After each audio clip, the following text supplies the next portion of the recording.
महाराष्ट्रातल्या विधानसभा निवडणुकीमध्ये महायुतीला मोठं यश मिळालं। मात्र आता मंत्र्यांच्या शपथविधीनंतर सुद्धा महायुतीमध्ये नाराजी कायम आहे की काय अशी चर्चा आता रंगू लागलेली आहे। याला कारण ठरलंय अनेक मंत्र्यांनी मंत्रिपद मिळून सुद्धा अद्याप आपला पदभार स्वीकारलेला नाही आणि त्यामुळे ज्या मंत्र्यांनी अद्याप पदभार स्वीकारलेला नाही असे मंत्री जवळपास नवीन वर्षातच आपल्या मंत्रिपदाचा पदभार स्वीकारणार आहेत की काय असं समजतंय।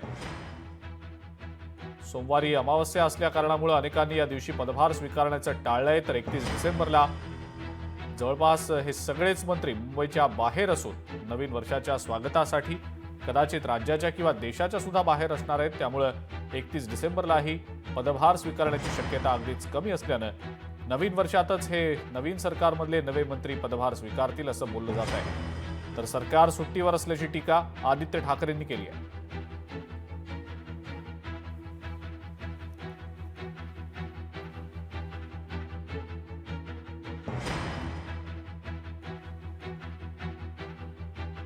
एक दिसतंय सगळीकडे की गेले 5-7 दिवस सरकार सुट्टीवर आहे असं वाटायला लागलेलं आहे। कारण कायदा सुव्यवस्थेचे प्रश्न आहेच। आपण पाहताय जी उत्तरं परभणीबद्दल बीडबद्दल दिली होती, कुठेही त्याच्यावर काही कारवाई पुढे झालेली नाहीये।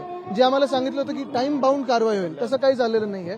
आणि एक आपण पाहताय साधारणपणे मुंबईत देखील पर्यावरणाचा जो ऱ्हास झालेला आहे, आपण पाहताय धूळ आहे हवेत, स्मॉग आहे, फॉग आहे, कोणाच काही माहिती नाहीये आणि ह्याच्यावर उत्तर कुठूनही येत नाहीये।